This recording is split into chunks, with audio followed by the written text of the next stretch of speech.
0. Okay, we had a little difficulty earlier, as you probably noticed. I've got Anthony Santangelo with me, and we're going to put this on his page, and he's going to interview me on my podium here. So we're going to make this thing work. So before we get into that, I got it. Okay, I've got it public. Let me be sure it gets public. Okay, I'm going to do a little housekeeping. I'll sing for you if you'd like. Here it comes. Here it comes. Yeah, there's Anthony. Okay, let's share this. Okay, share on a friend's timeline. There we go. And let's get that done. Oh, we're starting to build up an audience already, big guy. There we go. They were waiting for us. I think we got I think I can share. Did you share it out? I'm trying to. Hang on. It's coming. It's coming right now. Hang on. Oh, you got it? Okay. I got it. Anthony Santangelo. There we go. All right. All right. Oh, I'm such a technical genius. I'm loving this. Well, as Mo, Larry, and Crow would say, now we're cooking with gas. Okay. I believe it's on your page now. Take a look. I believe it is as well, and it is, yes. Okay. Now let's just start as if we'd never started before. There we go. Say hello. Yes. So, Facebook Nation, I welcome you on Jim's platform here. I'm interviewing the Alpha Dog himself, Jim Ziegler, industry writer, columnist, wonderful sales trader, 5-time award winner of where did it go here? I had it written down. Dealer's Choice. Dealer's Choice Award winner, yeah, for the best sales management and sales trainer in the country with it, and also obviously the owner of Internet Battle Plan, Teach the Beach on it. So Jim, thank you again for joining us. I'm sorry again for the technical difficulties. I'm assuming we can hear each other pretty good now. Oh, we are good to go. We got clarity. We got. Yeah, I think you might start using this platform yourself in the future. Yeah, I'm gonna have to sign up tomorrow for this. I think because we'll have to go that route. I just have to get used to it. Technology's not my thing. It's just, I mean, I'm one of those guys. Just like you. I'm sure you were taught to do a lease by hand. I'm the same way. Give me pen and paper. I don't need the computers and all that. That's kind of how I am a little bit too. So on it. So it looks like everybody's piling in here. So please share this out, guys. I appreciate it. As we're it looks like everyone's kind of coming in here, which is good. Well, everybody look at your page there where you see the broadcast, right? And start putting some of your friends on this broadcast. Start clicking on the add people right there at the top, which says how many people are on. Let's add some of our friends. Okay. And let's share it. Let's share this broadcast everywhere. This is Anthony's broadcast. All right, so do I hit the little the I to share? Is that what or to invite? There's a little plus mark. I'm sorry. There should be a little plus mark above what talks about how many people are on.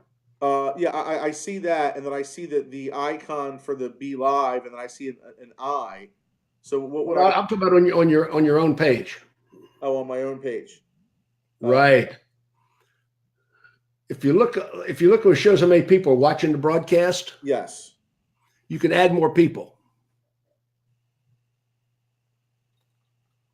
Well, maybe I can do that and you can't. Yeah, I don't think I can because I shared it to yours. Okay, we got Roberto Rubator, Tammy Woodward's on, Larry Plummer's on, Rick Berman's on, Tammy Rossi Hill's on. We're starting to build up an audience, big guy. Awesome.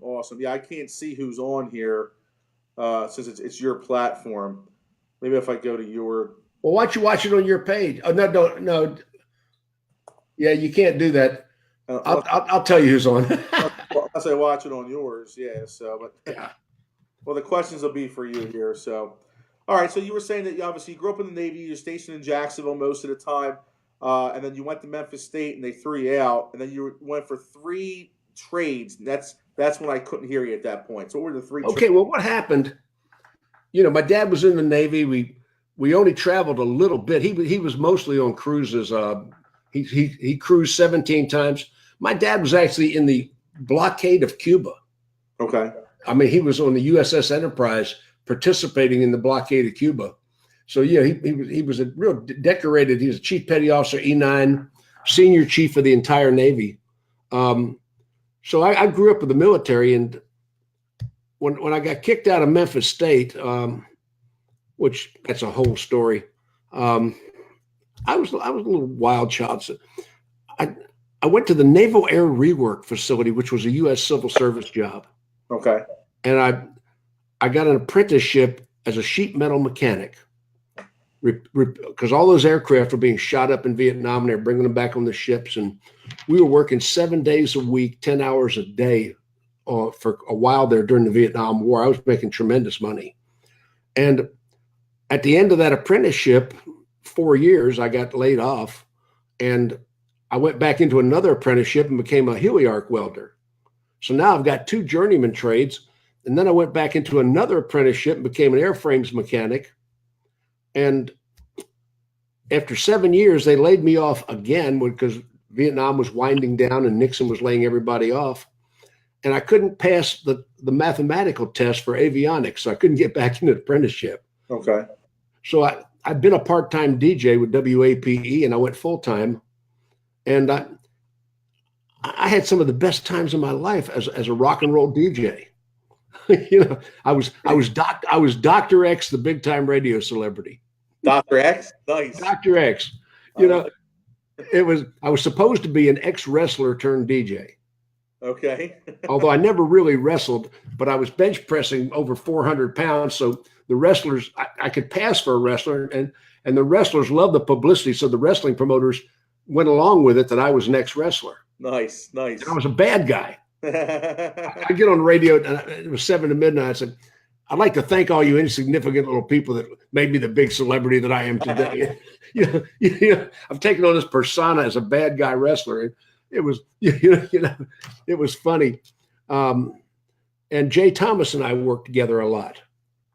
And Jay Thomas was the actor that was the hockey player on Cheers and the coach of Mr. Holland's Opus. He passed away last year. We got some comedy awards we won. But then I got into sales and got into management, and I got divorced. And I walked into a car dealership and said, I'd like to be a car salesman. Okay. So that was 42 years ago. That was 1976. Wow. You know, now, when you went into the car dealership the first time, did they hire you the first time or no? Oh, absolutely. They did. Okay. They hired me. They made a call or two. See, I was a record-setting radio advertising salesman. Right. I didn't come without a set of skills. Right. The third month in the business, I set the all-time record for that dealership, and I made $4,500.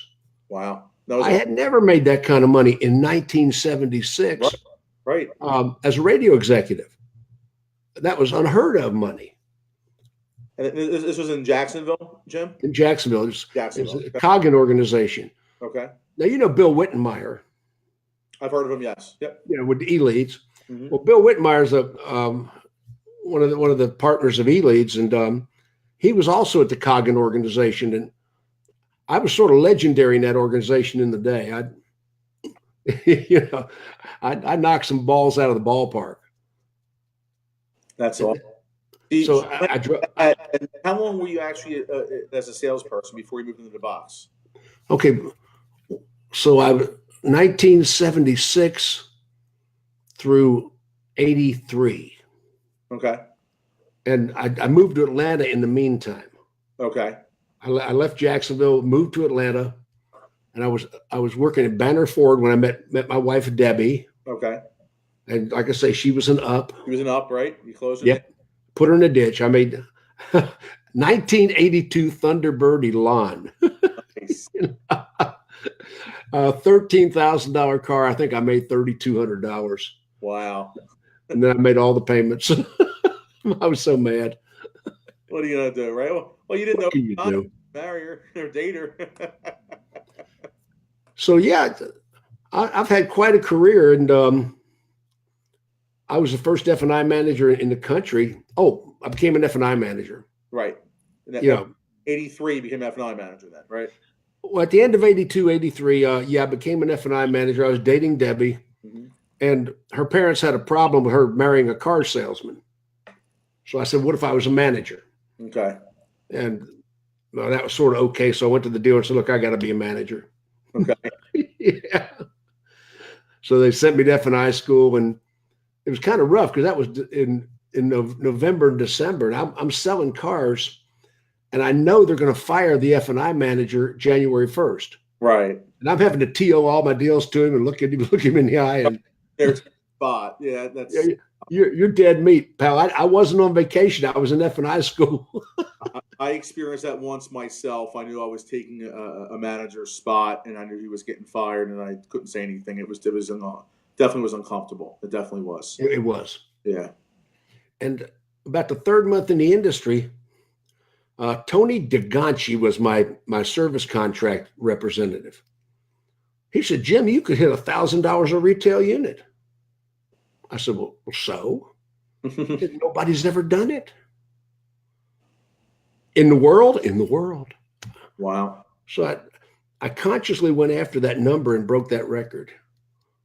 And then I got some national recognition, and I went to Dyer & Dyer Volvo, then I went to Potamkin, and the last dealership I worked for was a little country dealership, Stovall Nissan.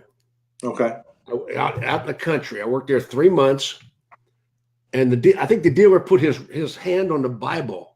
I think he had a hand on the Bible. I think he raised his other hand, and he said, Jim, I will never cut your pay plan. What do you think happened 90 days into it? He cut your pay plan. He cut the pay. I made $17,000 3 months in a row, and he cut my pay plan. Yeah, that's just. I mean, that's amazing how a lot of dealers back then. I mean, I started in '97, so obviously I'm many years behind you, but so I'm in my 22nd year. But it was even like that in the '90s. That if you made too much money, you had to raise the bar or cut the pay plan because they didn't want to, give you the money. And it's just a shame. It's like if you're working your ass off, then why would you do that? It's just. Well, the last couple of jobs, I could understand the dealer's point of view, because I was causing a lot of dissension the last 3 jobs I had, because you can't keep it a secret. People know how much money you're making. Right. When I left Stovall, the general manager said, well, Jim, you're making more than I am. Well, and I said, well, we'll switch jobs and I'll still make more than you. Right. That's right. Right. So, and that's where the ego gets involved, because obviously, Jim, all these years you've been in the business, 42 plus years, there's a lot of ego in the car industry. And what, a real good, proper manager should be is if their salesperson makes more money, like Ali Rita probably makes more money than his GM. Frank Cornetti makes more money than Ray does. So I mean, it's like, it's they do that, but there's no ego involved, because the better they do, the better that salesperson does, the better you should do. Same thing with your finance manager. Your finance manager's averaging a G a copy back in '83, which is unheard of. That would be like averaging 3 G's a copy now. With it, so what if they're making more money than you? It's just, but it's a shame, But it is a shame, but it's understandable. It's definitely understandable. And the car business has changed. I was on a show with Jeff Snyder and Alex Snyder and Jeff Kirshner a couple of weeks ago. We were talking about the changes I've seen in 42 years. And I hadn't given it a lot of thought until I knew I was going to be on that show. And I think, my God, this business has turned over so many times since I started. Mm-hmm. What we did 42 years ago, and the technology changes. I remember when the fax machine was incredible technology. We can send a credit app on a telephone line. Oh my God. Yeah. Well, you used to have to call them into the banks. I mean, and that was just ending in the late '90s. But of course, at the bottom of the app, you're handwriting all the terms in, and you fax it over. Obviously, there's no dealer track back then. So it's it's a big difference. Well, we didn't fax it over originally. We used a Quip machine. What was it called? A Quip, QUIP. Okay. You can Google that up, and you can see some antique Quip machines. Nice. A Quip machine was like a turn. It would turn. Okay. And a little stylus would go zzz, and it would it would take 6 minutes to send a credit app. Wow. And I bet you've heard salespeople say this and you didn't know why they said it. They say, spin it into the bank. Have you ever heard spin it in? Yes. Well, that came from a quit machine. No kidding. Yeah, because it was spin. Is that where spin and deals came from also? Yeah. Yep. Okay. I did not know that. Quit machine. I'll Google that later. QUIP. Okay. And then we got real fax machines, and it was incredible. You could send a multi pages. You know, that quit machine took 6 minutes to send one page. Wow. Yeah. That's really amazing. We'd sell 20 cars on a Saturday. I'd be in there till 10, 11 o'clock after the dealership closed at 6. Yep. Sending deals. Come in on Sunday sometimes. Yeah, that's how it was. Absolutely. I mean, it's in Pennsylvania, it's the blue laws, and you can't be open Sunday. But I had a key to my store, even as a salesperson. I had a key to my dealership, and I was in there on Sundays doing paperwork and following up with stuff and everything, making phone calls on it. So you went into finance. So Stonewall Nissan, which is in Georgia, I believe, as well. Is that correct? Stonewall Nissan, yes. Yeah, that's what I thought. You know, so it was my whole background with Nissan. If you weren't aware of that, I spent all 19 years with Nissan on it. So you were there. So you left the trench, as I like to say, in what year? In 1986, I started Ziegler SuperSystems. In 86, started Ziegler SuperSystems. Okay. So you were 10 years in the trench from 76 to 86. Then you started Ziegler SuperSystems, and you've been training ever since. So obviously, you have been in, I believe, approximately 1,000 showrooms, 200 cities in 49 states, every state but Alaska. I have lost track at those numbers you're quoting. That's where I lost track. Oh, okay. I have been more than 1,000 showrooms, but I have actually desk deals, caught ups, interacted with customers in 1,000 showrooms in 49 states at least. I never made it to Alaska. That's amazing.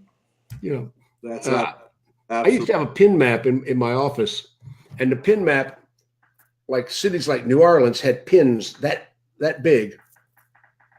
Where I'd been to New Orleans so many times. You know, I consulted the Bone Brothers there, Campbell Chevrolet, had a lot of business in New Orleans, Dallas, Texas. I had a lot of dealers in Dallas. I had all the Beaux-Arts dealerships. Ed Beaux-Arts spent nearly $2 million with me through the years. Wow. He has 5 big Chevy stores. And there was a while, and it was kind of funny because there was a time, and you know, Anthony, I'm a management trainer. I am not really a sales trainer. Correct. I mean, I do train salespeople, but I'm a management and dealer trainer. I train dealer principals. Mm-hmm. I train general managers. I train desk managers. I train F&I managers, used cars, pre-owns. And as a management trainer, in more of a consultant, Beaux-Arts, there was a time in the Ed Beaux-Arts stores where I could requisition a check and fire an employee. Wow. As an outside consultant. Unheard of. That was heavy duty. I mean, I had that much authority. There's a board in the conference room at Beaux-Arts Chevrolet, Aurora, Colorado, where I was on the sales desk one day desking deals. It was a dealership record, and they retired the deal board. The deal board is still in there. That's amazing. So as you've trained management and dealer principals across the country, what's been your experience with, when you're coming into that store and obviously you're trying to find out what they're doing good, what they're doing okay, and what they're doing just flat out awful to increase the needle, increase production. How have they kind of taken you?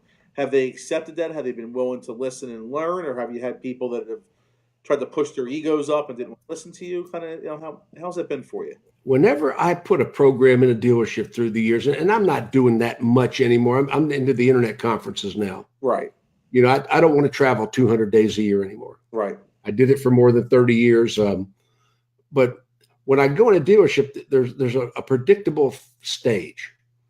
the very first day, there's going to be a couple people I call the mutineers. You know, they usually work in the pre-owned department. Okay.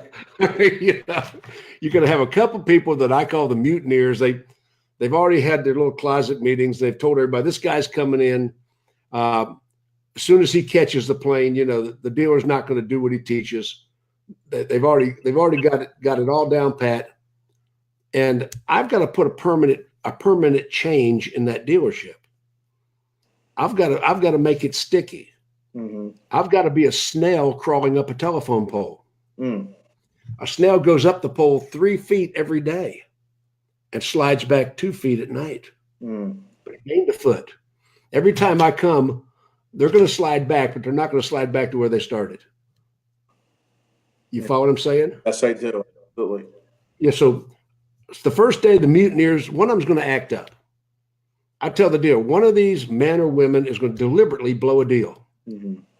They're going to blow a deal. They're going to piss off a customer. They're going to do something to prove it doesn't work. Right.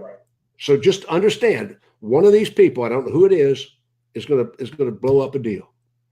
The second day, we're going to have a home run deal like you don't usually get. And the word's going to spread all over the sales floor. And enthusiasm is going to build up. And by the third day, the managers are slapping high fives. That is a predictable series of events. I have turned on so many dealerships to the big profits. Mm-hmm. I mean, a lot of people talk about, well, this deal, I'll name the dealerships. I'll show you exactly. And, you know, I've got more living witnesses to numbers that we have just turned on. Dealerships that went from 400 units to 1,000. Dealerships that went from 200 units to 400. In a very short, you don't have to sneak up on the numbers. You can grow a dealership to big numbers overnight. I mean, I see dealers, well, let's gradually nothing. Well, I don't want to upset the people. We're going to upset them. Let's upset them for a short amount of time and do it all at once. Mm. That makes sense? Yes, it does. Absolutely. And you got to be willing to fire somebody. I don't want to fire everybody, but you're going to have to fire somebody. You remember Happy Days on TV? Yes, I do. Absolutely. Remember Fonzie? Fonzie. Hey. Okay, Richie comes into Arnold's drive-in and he's all beat to hell. He's got black eyes, his hair's all disheveled, his clothes are ripped. Yes. And Fonzie says, whoa, what happened to you? And Richie said, oh, the bully beat me up, man. He just beat me up. And Fonzie says, whoa, you got to get face to face with him, stare him down, put your chest up against his chest, and he'll back down. So a week later, here comes Richie back in. He's all beat to hell again. He's got black eyes. And Fonzie said, what happened? He said, well, I did everything you said, Fonzie. I got face to face with him. I put my chest up against, and he beat the hell out of me again. And Fonzie goes, whoa, forgot to tell you the most important part. You got to have a reputation for having done it before. Yeah.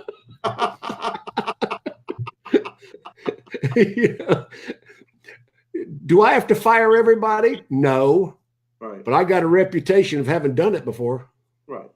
And then sometimes there has to be a sacrificial lamb. Sometimes it has to be, you know, where you're coming in, you're producing results. So it sounds like to me then, Jim, that the way you develop this strong reputation in the automotive community as the Alpha Dog is by coming in, not just producing the results, but also for them to determine having the balls to do things and just coming out and saying, this is how it is. Well, this is the way I managed dealerships when I managed. Right. I mean, you want to get a dealership to the big numbers, you've got to be a manager. You got to be a supervisor. You got to be a leader. Remember Gunsmoke on TV? Yes. Festus? You remember Festus? I never watched it. I know the show. Okay, well, Matt Dillon's partner was a country guy named Festus. Okay. Festus Hagen. And they're sitting outside the marshal's office. The gas lights, the crickets are chirping. And Festus says, Matthew, did you ever notice how quiet the town gets after a hanging?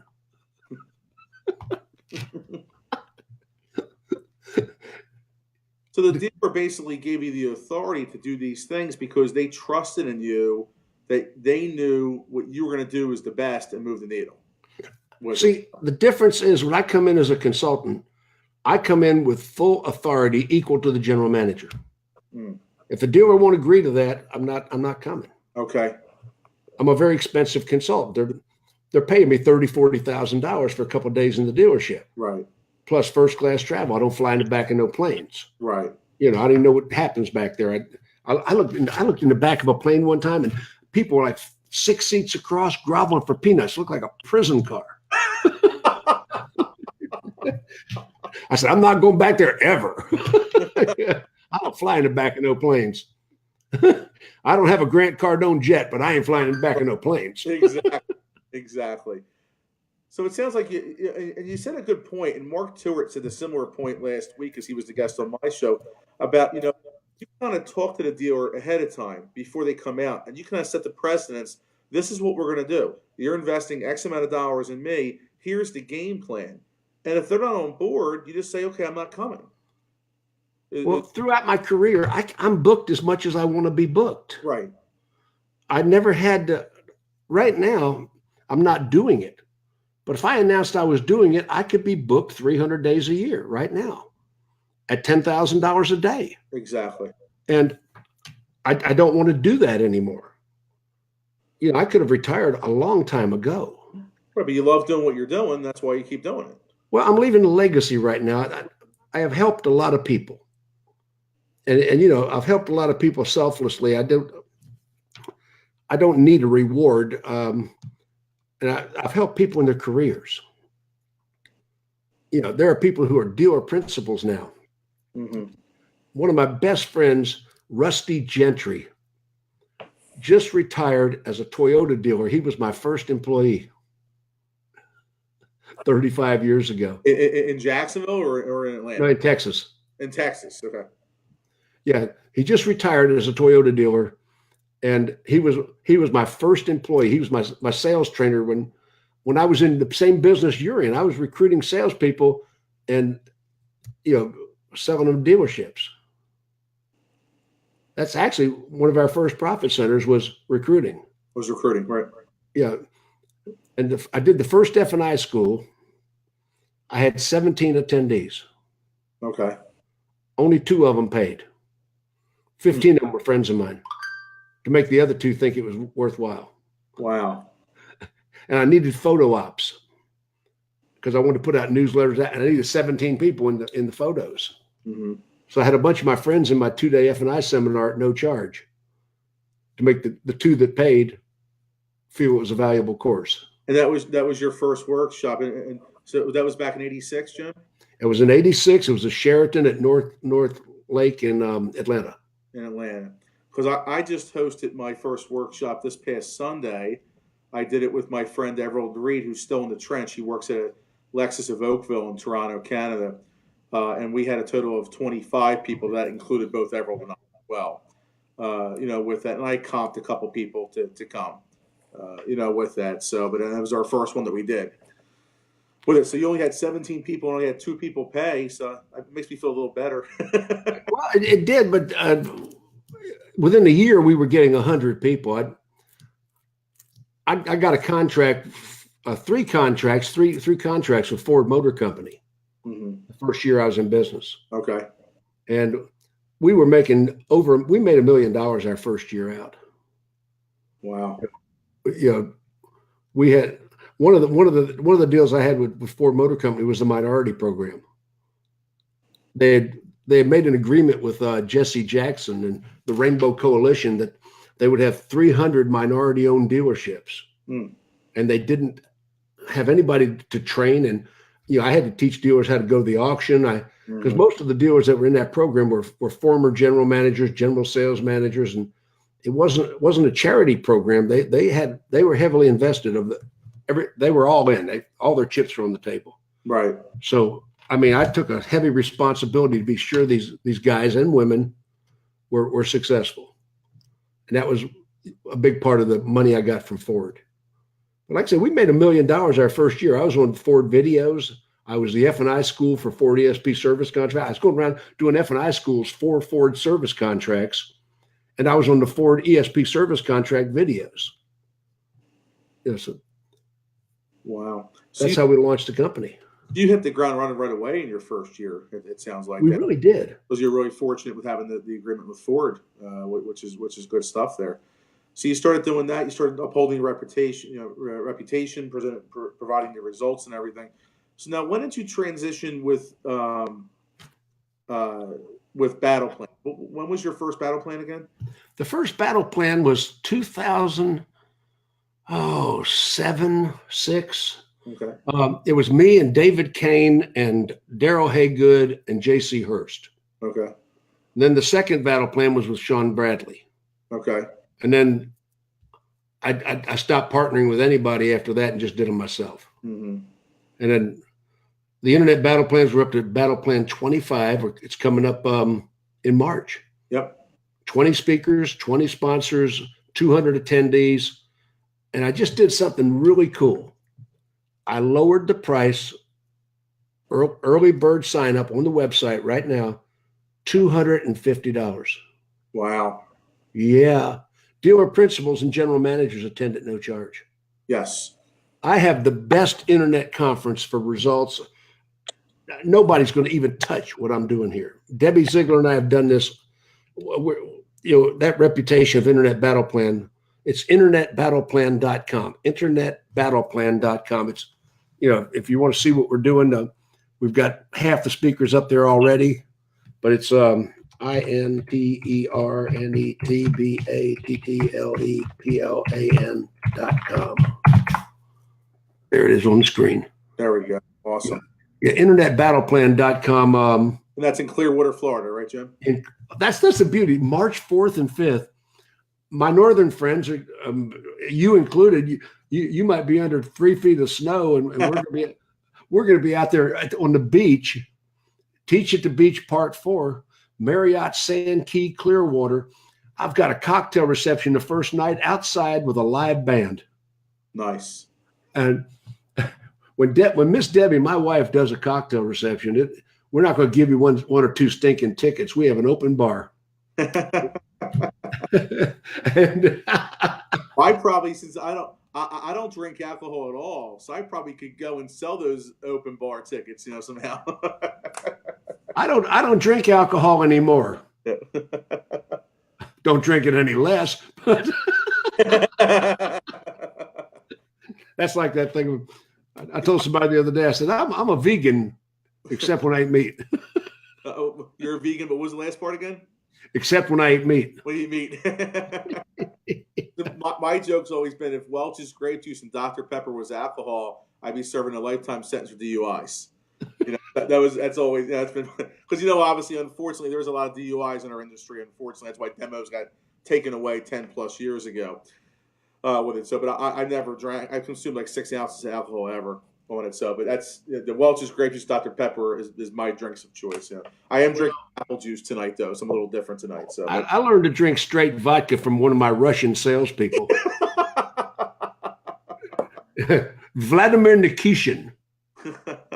Vladimir Nikishin. Now, this guy, he and his family had snuck out of the Soviet Union back before the wall came down, and he spoke some English.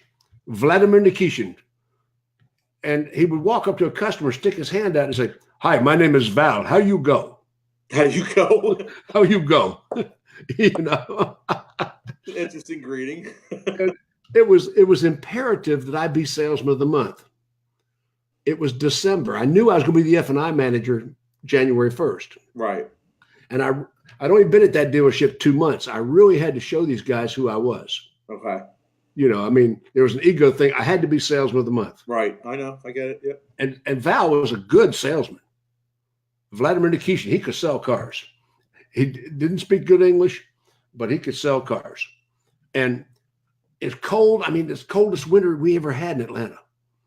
And skies are gray, ugly. Pennsylvania like skies, Yep. you know exactly what I'm well aware of that. So here comes a customer. Customers were scarce. I start running across the lot. I'm going to catch this up. And just before I get to him, one of the vans parked on the lot. The door opens and Val steps up. "Hi, how you go?" He's out there sitting in a van with the engine running and the heat on. I used to work with guys like that back in the 90s. I mean, I started when I was 20 years old, but there was guys in their early 50s. They'd sit on the used car lot. We had a Winnebago we traded in one time. They were in there, or they were in the blocker car with the heat on, waiting to hear the bell. You know, the old gas station bell, ding, you know, you go there. And then I go out there and how the hell you get up before me? You know? Yeah. I got a great story about Val. I'm an F&I manager, right? Right. Vladimir Nikishin, the Russian guy, comes in my office. Mr. Ziegler, why you not deliver my customer? And I use some language. I'm not going to use that language here, but I'm going to imply what it was. I said, Val, your customer doesn't pay his bills. You tell him he needs to give me $5,000. I'll get his ass bought. He goes over and says, why you not tell me you're Dawg? You don't pay your bills. He said exactly the words I said to him, including the F word. I said, Val, you don't say exactly what I say. What did the customer say? Well, the customer was one of those, was a pretty ghetto guy. He understood. You know. Every once in a while, because I come from that type of neighborhood as well, where I try to keep things clean on social media. But if I'm having a milkshake and cheeseburger with you at Burger King, it might be a different story, you know. But you know, sometimes you have to just talk turkey with somebody, with a customer. And I mean, obviously, we always teach with Automax the dead at midnight principle: treat everyone you meet, friend or foe, I won't say as you're dead at midnight. But every once in a while, you guys kind of give them a shot in the mouth and just say, "Yo, this is how it is," you know. And nothing wrong with using a couple adjectives. I was talking guy talk with Val. I didn't think he was going to say it word for word back to the customer. Why you not tell me you're at Dawg? It happens, you know. What are you gonna do? But did he buy the car? Well, he would have bought the car. I couldn't get him done. Oh, I couldn't get him done. Okay, so Oh, it happens. What are you gonna do? You know, but I think nothing wrong with just kind of shooting straight that way. I mean, there's times I didn't do it often in my career, but there was times I kind of talk turkey and use some of those flavorful adjectives with the customers. This is how it is. Now what? You know, it's just and people don't have fun anymore, Anthony. Right. I mean, we were a rowdy bunch, and we were practical jokers, and craziness. I mean, it was more. Today, I don't see the camaraderie that we had. Right. I don't see it. It's funny you mentioned that, because when I first started out, at 20 years old, there was 2 or 3 guys, like I said, they were in their 50s, older Italian guys. So obviously, it took me as an Italian kid, but that camaraderie was there. It wasn't all just love, but there was some, hey, there was tough love. I'm talking to you like this because I love you, type of thing, And it's important to have that camaraderie. And, I was in a store today just briefly, actually my last store, and I had mentioned to the longtime receptionist, who's a very dear friend of mine. She's probably the hippest 66-year-old lady you'll ever meet in her life. We love Janice so much. But the camaraderie isn't there the way it was years ago. That, if you had a baptism, or you had somebody that had a newborn, that you went and gave them a gift, or you put things together, or God forbid, if somebody's mom passed away, you go and do that Italian respect and go to the funeral. You don't see that as much today, and it's a shame. And I really think, in my opinion, and maybe I'm wrong, Jim, obviously you have much more experience than I do, I think it's because management sometimes gets promoted a little bit too fast, and there isn't that bond that's built up, where you have that synergy that we talk about with Automax, and the total is greater than the sum of its individual parts. And when you have that, that's really how you end up moving the needle in your dealerships, and you have employee retention. I have to teach young managers how to be managers. Yeah, exactly. And the employees today, excuse me, we become infected with some of the entitlement snowflakes that everybody else has. If you yell at them, they got to build them a little blanket for it, puppy therapy in the center of the showroom. So there's we were not wimps. I mean, it was a different day. If you were a wimp, you'd have toughed the hell up pretty quick within 30 days, or you're out. Exactly. How it was. And different days. I remember Dyer and Dyer Volvo, and Dyer and Dyer Volvo. That was a very special environment. You know, we did 800 plus units one month in a Volvo store. That's amazing. Yeah, biggest Volvo dealership in history. I was gonna say, yeah. You know, we always sold 400 or 500. We actually hit 800 plus one month, and that was like Camelot. I mean, it was just incredible. And the dealership, we started out at 40 units a month when he bought this, when Richard Dyer bought the store. Mm-hmm. And we were doing magic. I wasn't in charge. I can't say that I was the general manager. I was one of the providers. I was one of the employee managers. I was a manager, but I wasn't in charge. I was not the director. Right. But I was a participant. Mm-hmm. It's one of the biggest Camelots. In the wintertime, I was doing used cars in the used car building. And there was a bus stop across the street. And every day at 5 o'clock, a whole bunch of people would be standing by that bus stop. And there was a phone booth by the bus stop. So we would look through the blinds and wait till a bunch of people got to the bus stop, and I'd call that phone. And it would ring. And you see somebody walk over, hello? Hi, who am I speaking with? Joseph. Joseph, this is Jim Barron at KTYZ Radio, and you are today's lucky winner. I am? Yes, you have just won a case of liquor of your choice at any Florida liquor store. Well, what a coincidence. There's one right across the street. Just go and show them your driver's license.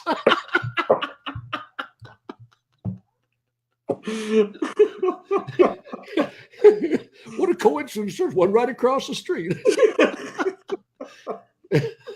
You're today's lucky winner. Oh my goodness.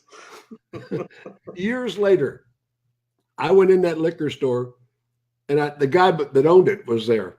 And I said, did you used to have some guys? He said, you did that? He said, we had knocked down dragouts about that. You're the guy that did that? Yeah.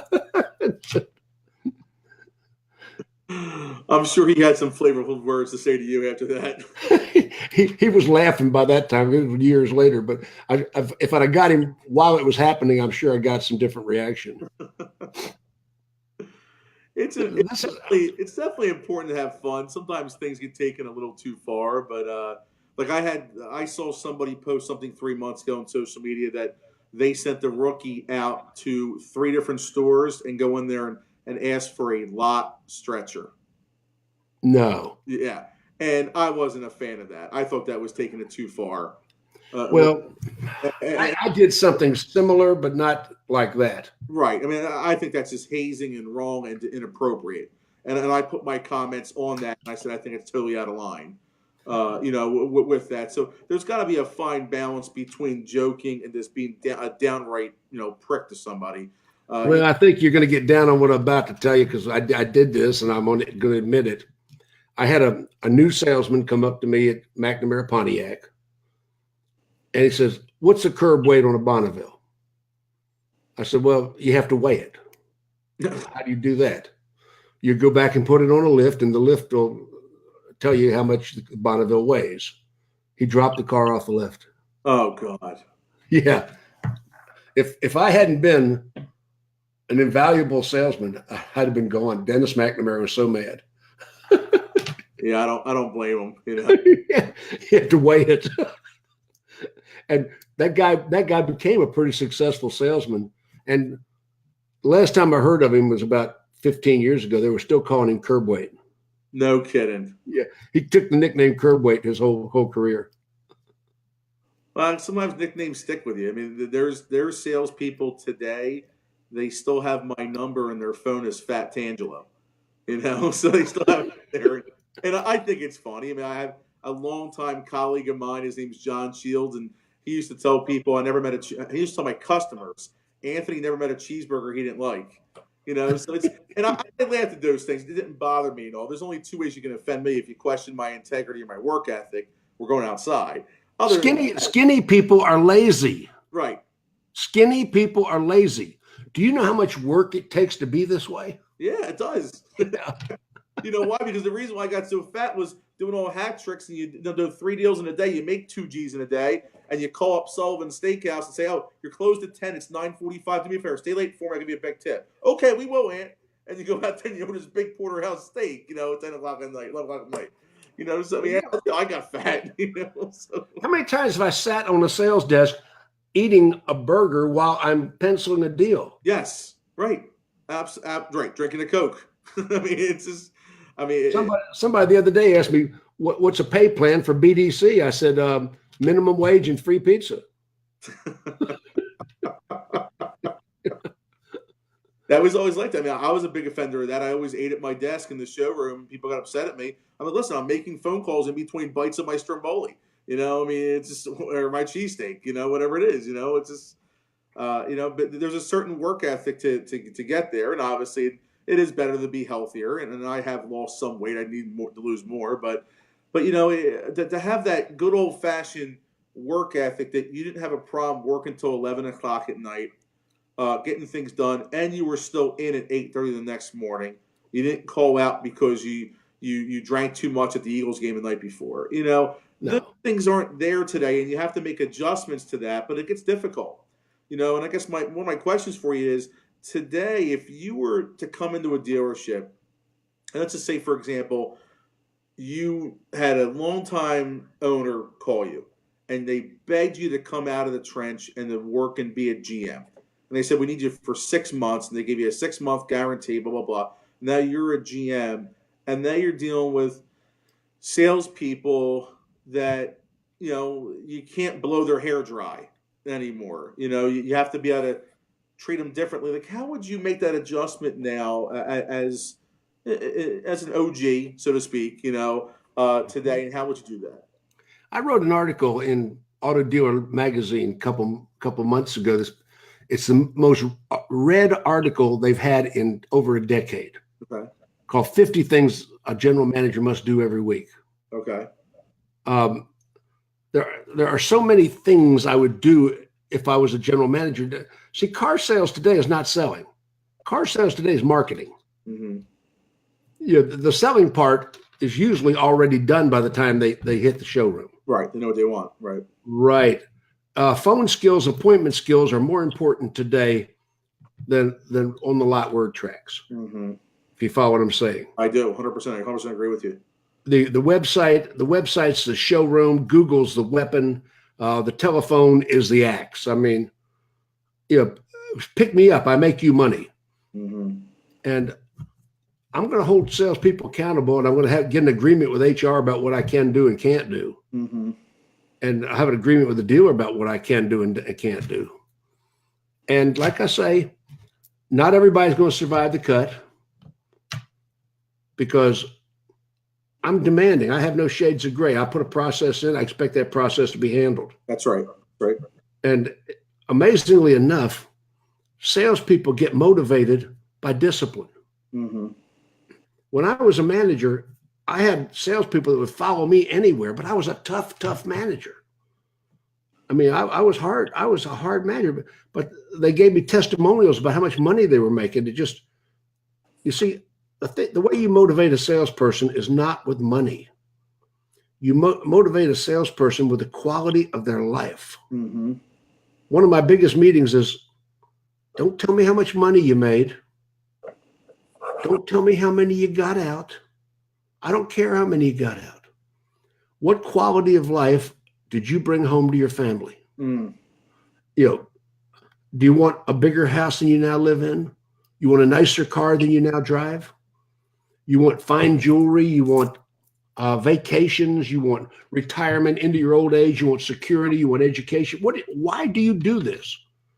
Once I can get a salesperson to analyze why they show up every day when their neighbors are not working, they're working weekends when their spouse and kids are off. Why do you do this? Where is this headed? And once I can motivate salespeople with the quality of their life because you work here, mm-hmm. and a bad attitude in my world is grounds for termination. Mm. I will fire a 30 car a month salesperson with a bad attitude. You don't make a statement by firing a green pea that doesn't, If you fire the producer it makes a much bigger statement. Yeah, because there's people, every dealership's got that one spoiled brat prima donna that thinks they're bulletproof. You know, and they'll tell you in a heartbeat how many cars they sell. I don't care. I will replace them with 4 green peas to sell 5 before I'll put up with that. Mm. You know, Because I be that person. I used to be the top gun and struggle with negativity. And I remember, one of my managers, Jeff Darren, who now is a GM of a Lexus store, he used to tell me, Anthony, I love you, but I hate your GD negativity. And obviously, I abbreviated there for the language. But he used to hate that negativity. But it took me a while to get out of that, and I finally grew out of it. But your points there are absolutely wonderful, because it's the same thing one of my students said to me about a year and a half ago. He said, Anthony, you're firm but fair. And I took that as a huge compliment when he said that to me. When I was a manager, I would have fired me. Right. I wouldn't have put up with me for a minute. Right. But all good salespeople are a pain in the ass. Yeah. I mean, it's just reality. And I can't see who's on here. I don't know if any of my former colleagues or managers are on here because I can't see the comments, but I'm sure they would agree. Anthony, yes, you were a pain in the ass. I had the privilege and honor. One of my mentors, Brian Anderson, I did a campaign for his sister's store in August, and I said, Brian, I want you to go on camera. And he said, oh, don't do that. I said, well, will you please do it for me? He said, sure. And I said, Brian, why don't you tell Facebook how I was? And he goes, absolute torture. Absolute torture. He said, I was up Anthony's ass every day. But then he paused and goes, just to make him better. And I saw that we've got 21 people on right now. We got 75 comments. Awesome. I'll go back and like and comment on each one. What usually happens is people tune in these broadcasts after the fact. Right. Yeah, there's more replays and everything. But share this out, guys, if you could. We had a little bit of technical difficulty, so we're on Jim's platform, not mine tonight, interviewing the Alpha Dog, Jim Ziegler, But I think it's important to be able to have that where you end up holding people accountable and you hold them responsible. And yeah, there's going to be days you're going to just can't stand the person, but if they're there to give you a better quality of life, I love that. I love that so much. Why you have to have discipline and then the quality of life? Why do you show up every day? Once I can do that, to get a better quality of life, And I think a lot of times we get short-sighted and we lose focus on that as a salesperson or even up to management. When people burn out, they lose that quality of life. They lose why they show up every day. What's their why? I have a sales meeting I call the Spice Girls meeting. Right? Okay. Ladies and gentlemen, today we're going to talk about why you sell cars. Why do you show up every day? Why do you work the long hours? What do you want to get out of this? Mm-hmm. You want a nicer house? You want a boat? You want fine jewelry? You want fine dining? You want luxury vacations? You want security for your family, education for your children, security into your own old age? Why are you doing this? Tell me what you want. Tell me what you want, what you really, really want. Right. I knew that was coming. If you want to be my car salesman. Yeah, I wanted to wait for you to say it. The Spice Girls meeting. Tell me what you want, what you really, really want. And and that's a great practice, I think, for employee retention. I mean, why don't you ask the person on their first date, what is it you really want? Tell me what you want, what you really, really want. Yeah. And how are you going to do it? And then map out a game plan. Most car salespeople have never thought about it. Right. Because I'll say, you want a bigger house? Yeah. Where is it? What's it made out of? What neighborhood's it in? That's what you get, right? You have a pipe dream. That's solidifying goals.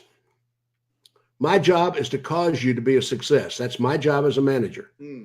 My job is not to lay down and listen to your wimpy stuff. I mean, my job is to push you to the outer limits of your capability, to make you better, to elevate you, and to cause you to have a better quality of life to take home to your family and the people you care about. That's my job. Right.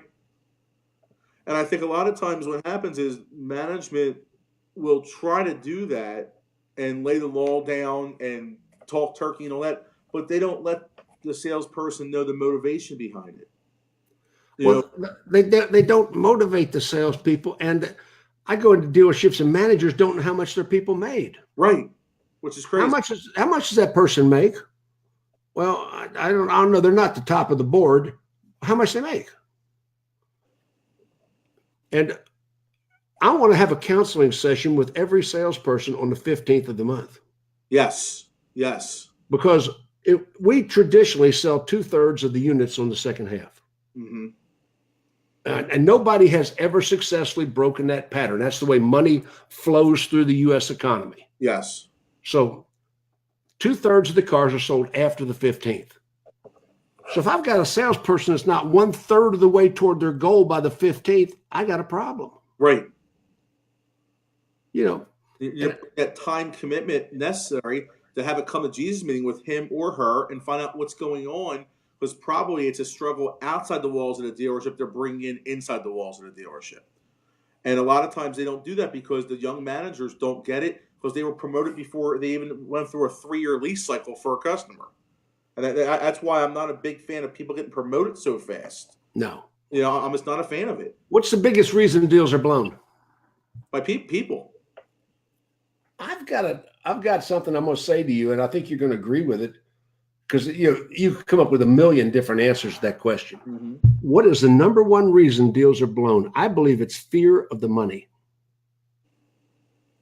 Elaborate on that. Okay. Most salespeople cannot afford to buy the cars they're selling. And they don't know how anybody else could. Most salespeople couldn't come up with a $5,000 down payment, and they don't know how anybody else could. And it's funny you said that, because I go over that when I go over negotiation. When the dealer was all different programs with the dealer, but when the dealer actually invests and lets us be there for 2 weeks, where I can roll up my sleeves and teach for 5 straight days after 5 days of recruiting, I go into it and I say, listen, just because you're showing a car that you can't afford yet,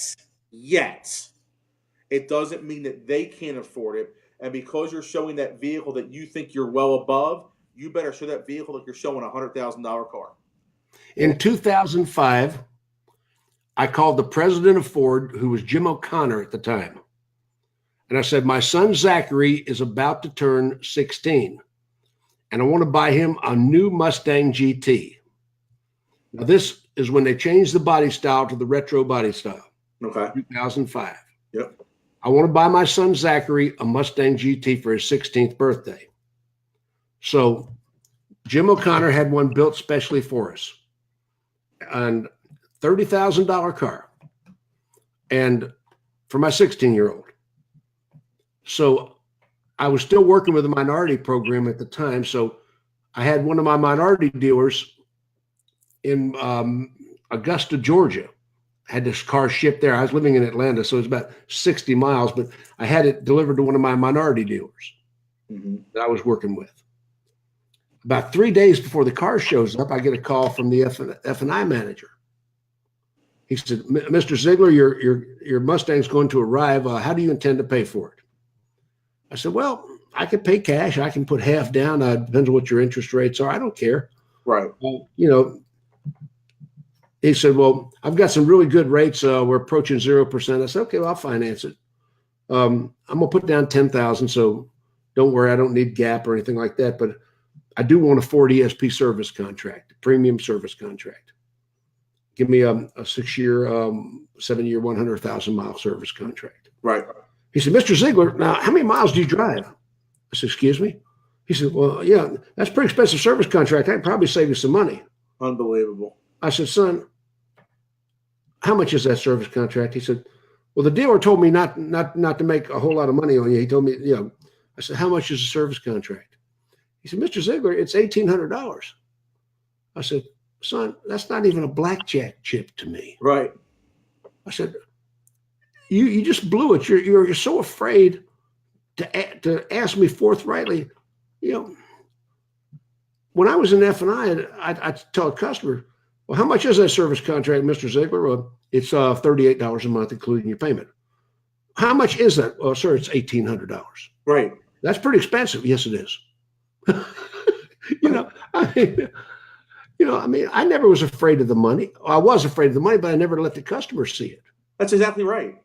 That's exactly right. That's a huge part of negotiation. Why people they wonder why every deal is a mini deal all the time, because they don't know how to go out there and just talk turkey. Salespeople have a comfort zone. Mm-hmm. There is a salesman, a man or woman, a guy or gal that every deal they have comes in at $500 over. There's another salesperson, every deal they have comes in 1,000 over. Mm-hmm. You know, I can almost predict where they're going to come in by their comfort zone. And that's why you have to basically just kind of open everybody up and then call the audibles as you go, but be fearless. If you're selling a $70,000 vehicle or a $12,000 vehicle, just ask for it. What's the worst they can say is no? Well, you know, we've gotten so far away from commission sales now. We're into unit bonuses and Right. retro bonuses, and pay plans have really changed. And a pay plan is a job description. You know, when I was managing, I had 4 levels of pay plan. Mm-hmm. And I've got the 4-level pay plan still here on my computer in front of me. I had entry level, professional level, executive level, and master level, and different percentages paid with every level. Mm-hmm.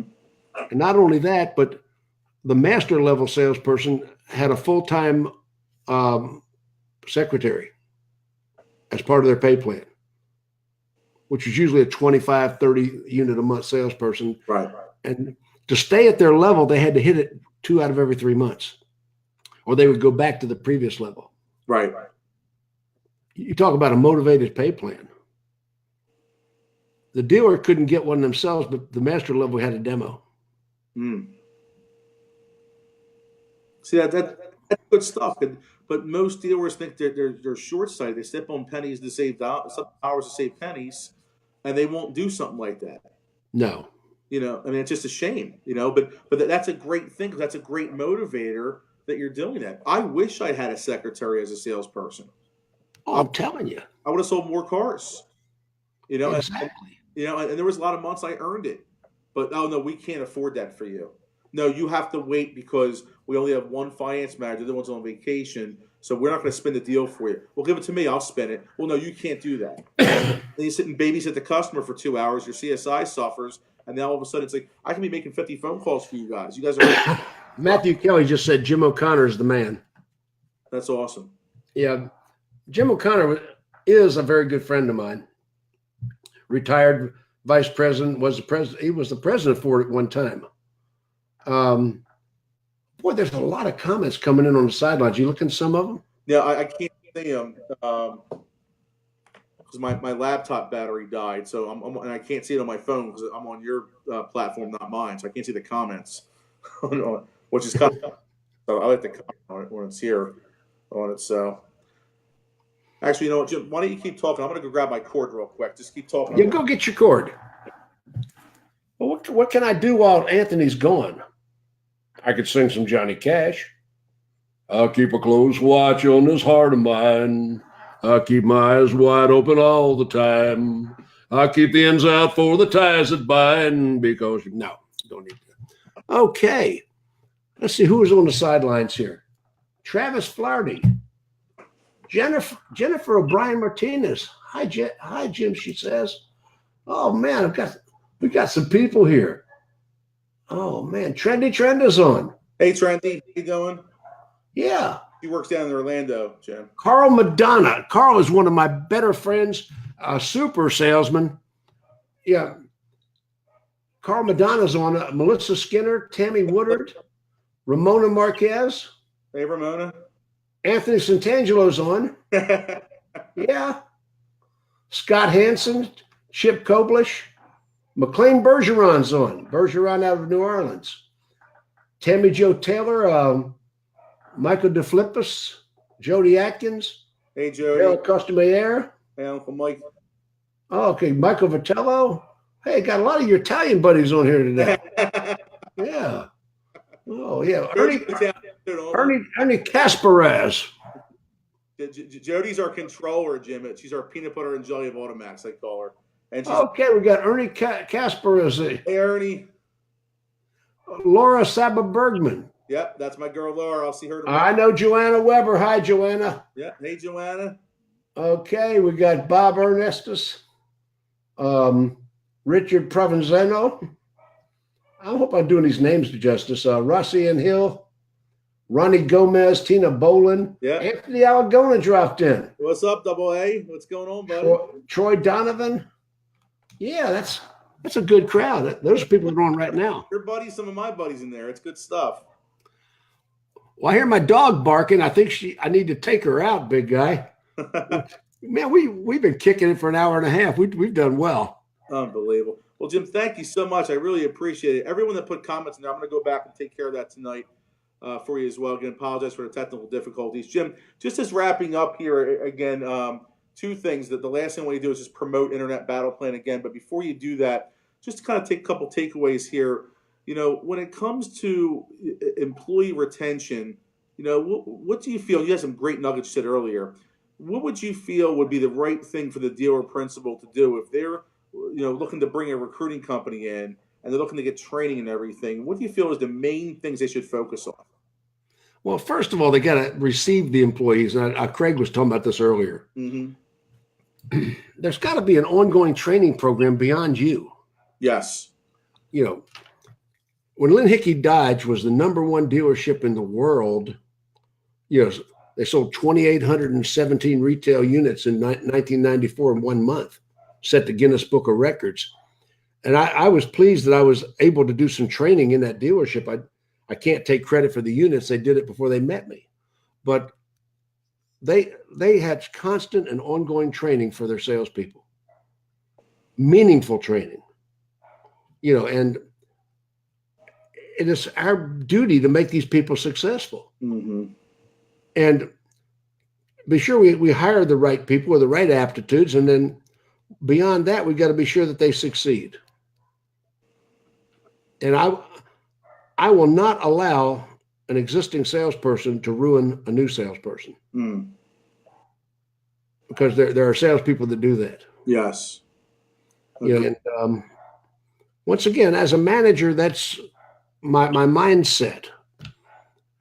And I think we covered most of it already, but yeah, that's a couple takeaways I'd leave. Yeah, we did. Absolutely, Jim. And Jim, why don't you just promote your conference again? Is it March 4th and 5th? Okay, we've got March 4th and 5th, Internet Battle Plan, 20 speakers, every aspect of Internet sales, marketing, technology marketing, phone skills, Internet skills, video. I've got 20 speakers covering everything you need to do. We're in a contracting and shrinking market. If you're going to do business right now, you got to be better than you used to be. You've got to take that business away from a competitor that has it. That's right. Because right now they're plotting to come under the radar screen and take those customers away from you. Mm-hmm. Now, if you are not completely tuned up, you've got two things you can do. You can grow or you can die, but you cannot stay where you are. That's right. That's right. Grow or die, eat or be eaten. Now, this is a serious conference. We're not going to play any silly carnival games or some of the silliness I'm seeing going on in some of these. This is a working conference, a learning experience. We're not going to have any silly games, and I'm not going to take over and talk over my other speakers. Every speaker, and it's in one room. One room. It's not a whole lot of breakouts. I love Digital Dealer. I was instrumental in starting up Digital Dealer, but I got to tell you, all those little breakouts, you know, whether you got a good speaker or a bad speaker, every speaker in the same room, nobody goes out. Everybody hears every speaker. Mm-hmm. You get all the information. You don't have to pick and choose who might be good and who might not be good. So that's March 4th and 5th. The website's on the screen. $250 for employees and general managers and dealer principals, no charge. You can sign up at no charge right on the website. That's awesome. Awesome. Internet Battle Plan. Awesome. Jim, thank you so much for taking the time on your busy schedule. Again, happy early anniversary to yourself and the lovely Deb. Give her my love for you, from me as well. I'm sure you have some big plans on the 8th there. You are loved and appreciated. I appreciate it. Thank you so much, Jim. Bye-bye. Bye-bye.